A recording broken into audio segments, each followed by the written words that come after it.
Bonsoir à tous. Avez-vous déjà entendu parler de deux jeunes Anglaises venues en visite au château de Versailles, plus précisément dans les jardins entourant le Petit Trianon?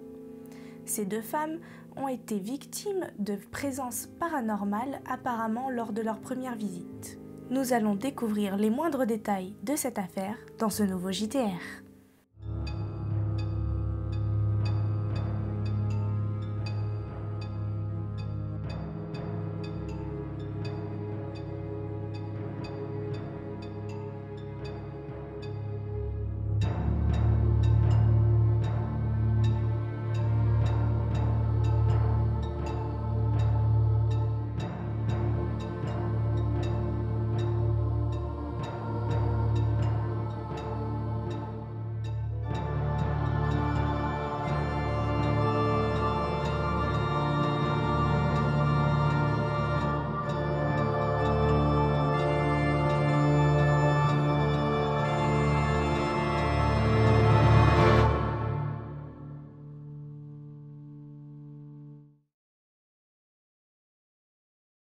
Tout d'abord, commençons par la présentation de nos deux protagonistes.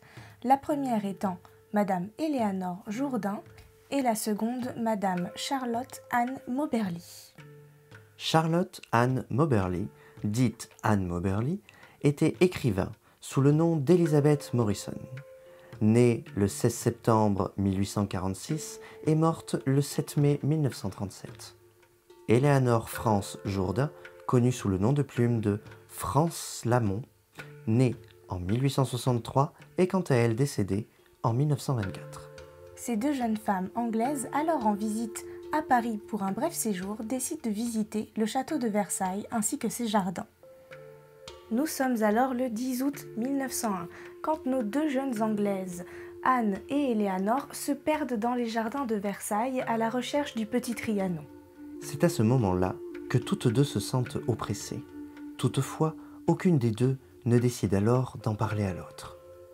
Au cours de leur recherche, les deux femmes aperçoivent deux hommes, vêtus d'un long manteau, d'un tricorne, bêche à la main. Elles pensent alors à des jardiniers et les deux hommes leur indiquent le chemin. Arrivée à proximité d'un cottage, Éléanore remarque à l'intérieur de celui-ci deux petites filles ainsi qu'une femme. L'ambiance autour des lieux du château devient de plus en plus pesante. Enfin, les deux femmes arrivent à un pavillon chinois qu'elles décrivent alors comme étant le Temple de l'Amour. Le Temple de l'Amour est une bâtisse érigée en 1777, voire 1778, par l'architecte Richard Meek, sur un îlot de la rivière artificielle situé à l'est du jardin anglais du Petit Trianon, dans le parc du château de Versailles lui-même. Anne, en particulier, se sent prise d'une forte angoisse lorsqu'elle aperçoit un homme assis au pied du pavillon. Cet homme avait un air très menaçant et semblait avoir l'air vérolé. C'est alors qu'un homme, grand et beau, cheveux bouclés, vêtu d'un chapeau à large bord et d'une cape, se pressa vers elle. Il leur parla d'un langage quasiment incompréhensible, à tel point qu'elles ne comprirent que les mots « il faut tourner à droite ». Les visiteuses se rapprochent d'un pavillon au volet clos. Sur la pelouse attenante à ce pavillon se trouve une femme en train de dessiner.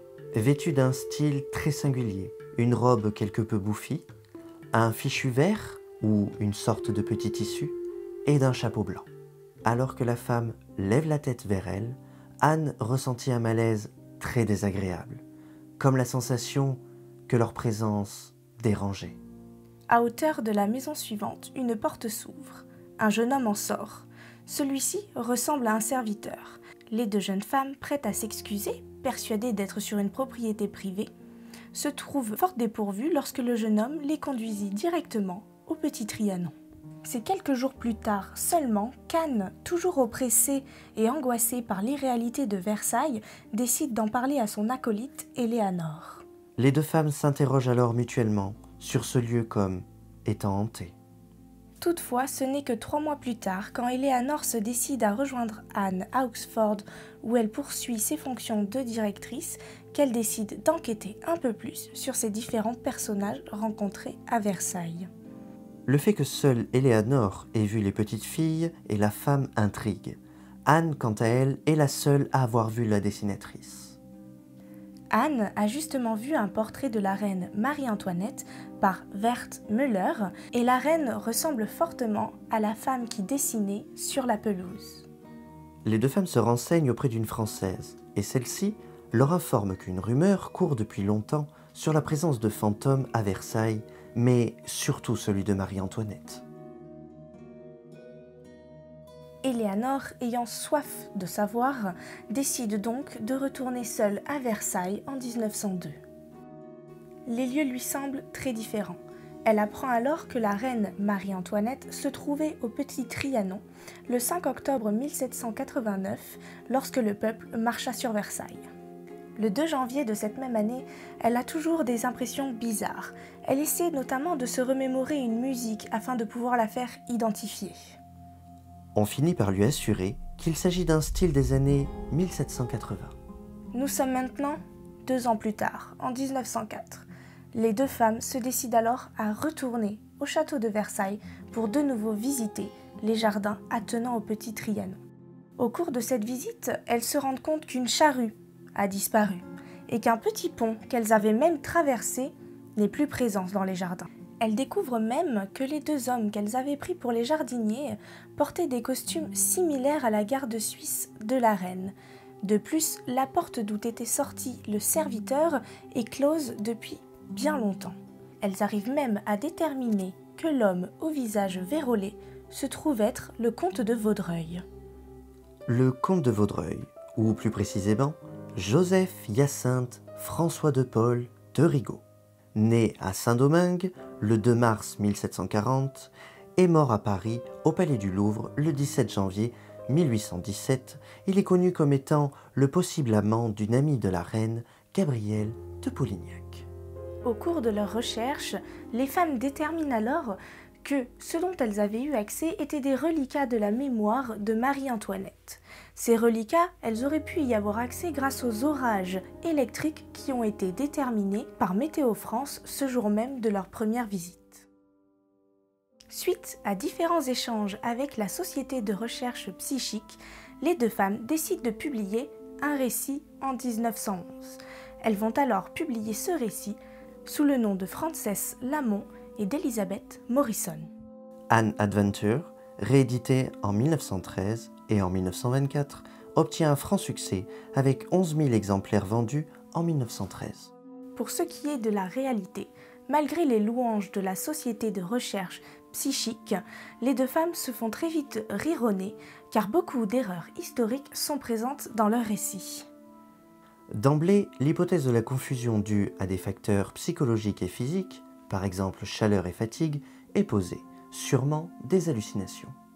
En réponse à cette hypothèse, les deux jeunes femmes publient 4 récits, 2 chacun plus précisément. En effet, ces récits ont été rédigés peu après les faits, plus précisément entre le 25 novembre 1901 pour l'un et janvier 1902 pour le second. Accompagnant ces différents récits, elles ont joint des cartes ainsi que des détails sur les costumes qu'elles avaient aperçus. Nos 2 protagonistes insistent sur le fait qu'il y a des éléments du XVIIIe siècle qu'elles ne connaissaient pas à cette époque avant de faire leurs recherches. D'ailleurs, selon les jeunes femmes, l'incident du Trianon n'est pas la première ni la dernière de leurs histoires paranormales. Il faut savoir que cette affaire a connu un regain de popularité en 1924 après la mort de nos 2 protagonistes. En 1950, M. Salter examine plus précisément les échanges entre les 2 femmes ainsi que la Société de recherche psychique. C'est alors qu'il découvre que des détails sur les récits de 1901 avaient été rédigés en 1906, après les recherches qu'elles avaient effectuées. Beaucoup d'interprétations sont faites sur le sujet, et notamment beaucoup de rétrovision. Rétrovision, vocabulaire paranormal désignant une perception extrasensorielle du passé. Toutefois, il faut être logique. Si l'on accepte le principe de rétrovision, il faut aussi accepter le principe d'antévision vis-à-vis des personnages que les 2 jeunes femmes ont abordés.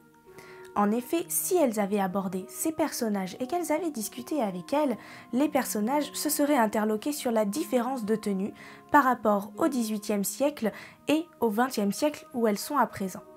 En effet, des robes beaucoup plus bouffies, des costumes beaucoup plus prononcés auraient interloqué plus les jeunes femmes, et auraient interloqué aussi les personnages avec qui elles ont discuté.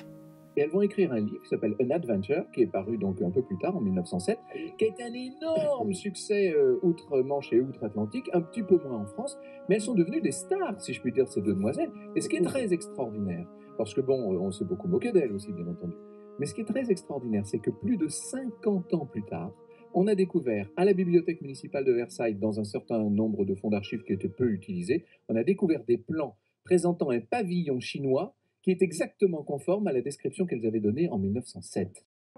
Suite à la popularisation de leur histoire, une grande influence se fait ressentir.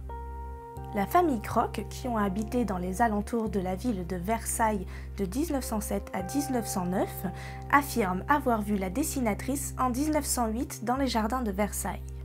En 1928, deux Anglaises rapportent une rencontre du même type. En 1935, un Français, Robert Philippe, affirme avoir discuté avec une femme que ses parents ne connaissaient pas et qui avait alors disparu mystérieusement. Le 21 mai 1955, un couple londonien affirme avoir rencontré des personnages costumés du XVIIIe siècle sur le chemin du Trianon. L'histoire du fantôme de Trianon de Versailles fut adaptée à plusieurs reprises. En effet, il fait l'objet de l'émission du Tribunal de l'Impossible intitulée La Dernière Rose ou Les Fantômes du Trianon le 10 août 1968. En 1981, un film anglais de John Bruce appelé Miss Morrison Ghost fut lui aussi adapté. Et enfin, un titre d'opéra de John Corigliano en 1992 nommé Ghost of Versailles. Voilà, c'est ainsi que se termine cette histoire sur le Trianon de Versailles. Maintenant, je vais me permettre de donner un petit peu mon avis quant à cette histoire.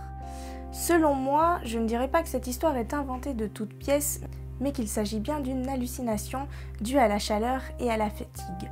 En effet, si nous pouvions avoir des rétrovisions dans le passé, cela m'étonnerait fortement que l'on puisse communiquer avec les personnages présents vu que nous n'étions pas présents à cette époque-là. Je pense même qu'ils n'auraient pas pu nous voir à ce moment-là. De plus, si tout cela était possible, pensez-vous qu'il y aurait autant d'enquêteurs paranormaux avec divers appareils sophistiqués essayant de communiquer avec les esprits ? Moi je ne crois pas, puisqu'il suffirait d'aller dans une zone chargée d'histoire et d'attendre un orage électrique avec une caméra pour pouvoir filmer tout ça. Pour ce qui est de l'archive du pavillon chinois, nous savons que les deux femmes ont effectué énormément de recherches. Ces archives étaient certes oubliées de tous, mais qu'est-ce qui ne nous dit pas que Anne, alors directrice d'Oxford, n'avait pas accès à ces documents grâce à des amis haut placés. Pour moi, ces femmes qui ont utilisé des pseudonymes pour parler de leurs récits ont été tout simplement attirées par l'attrait de l'argent que procure le paranormal. En effet, pourquoi donner des faux noms si il s'agit d'histoires réelles? Pourquoi ne parler que de l'affaire du Trianon si elles ont vécu d'autres histoires paranormales? Sur ce, j'espère que ce sujet vous a plu et je vous souhaite à tous une très bonne soirée et je vous dis à très vite dans un prochain JTR.